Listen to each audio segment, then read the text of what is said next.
All right, this time we're looking at section 5.5, average value of a function. And what average value of a function is, say we have a velocity curve, right? You started out driving at something, say 5 miles an hour. You ended up driving 10 miles an hour, and then you stopped.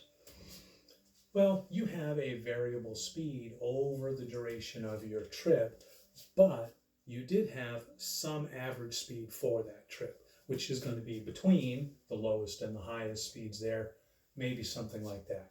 And what that means is that if you were to travel that constant speed for the same period of time, you'd have traveled the same distance. And the way to find it is really simple. What we want is the constant value, right? Y equals a constant, that's our average value, that would give us the same distance traveled over that same interval of time. Well, if we need the distance under this rectangle, or the distance of this rectangle, to be the same as the distance or the area under this shape, all we have to do is find the distance traveled, right? Find the area underneath our actual velocity curve, and then divide that by whatever the length is. And that will give us the average value for the function over that interval. So just find the area under here and divide by the length of this interval. Let's do a couple of these. If we look at this here, y equals 16 over x squared. Put in a 1, we get 16, so it goes from 1 comma 16. Put in a 4, 16 over 4 squared is 1, so 2, 3, 4.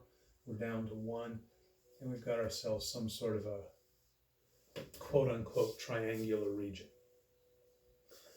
And we want to find the average, which is going to be the horizontal line at whatever value that will have the same area under it as we have under this curve. Okay, so the area of this rectangle has to be the same as the area of that shape. So we find the area under the curve from 1 to 4, 16 over x squared dx. The integration is simple. This is 16x to the negative 2. So we increase by 1. We'll get 16 times x to the negative 1 divided by negative 1 from 1 to 4. Okay. Now that gives us negative 16 over 4 minus negative 16 over 1. That's 4. That's positive 16. So that's negative 4, that's positive 16. That's going to give us 12. So the area of the region under the curve is 12. But then we need to divide that by the length of the rectangle. And the length of the rectangle here is 3, and that's always going to be just the upper limit minus the lower limit if you need a formula for that. And that's going to give us 4. Okay. So if you do need a formula for this, I don't think that you should. It's a relatively simple, straightforward concept. The average value for the function is going to be the integral over the interval from a to b of the function dx, and then divide that result by whatever b minus a is. And if you want to do that at the beginning of the process, you're welcome to, or you can wait till the end to do it. The advantage of doing it at the beginning is you won't forget to do it as a last step, but you really should be thinking about what's going on here, right?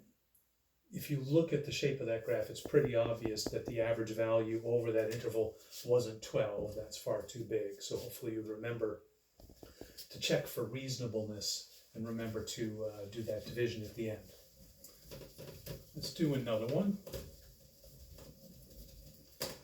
Y equals sine of x on 0 to pi. You all know what sine of x looks like. Starts at 0, back to 0 when we get to pi. And its highest point is at 1. So we really should get something less than 1. If we do it correctly, we will get something less than 1.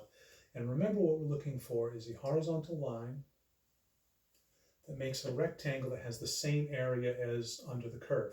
So if you want to think about it this way, the overestimate there and the underestimate there have to be the same size to cancel each other out. So we've got our integral from 0 to pi of sine of x dx. And I don't know if I did this one in the last chapter or not. It's kind of nice the way this one works out. the antiderivative of a sine is negative cosine from 0 to pi. Negative cosine of pi, remember the unit circle, pi is here, cosine's the x-coordinate, so that's -1, so we get -1, minus negative, put a 0 in, 0's here, cosine's the x-coordinate, which is 1, and we get 2. So the area under this curve over the interval is 2. If we want the absolute value, the average value of the function over that interval, all we have to do is divide by the length of the interval, which is pi minus 0. So that's going to give us, for our average value, 2 over pi, which is about 2/3, which is about what I drew there. It's about 2/3 the way up from 0 to 1. Seems pretty reasonable. I am happy with that result. Do a couple more of these next time.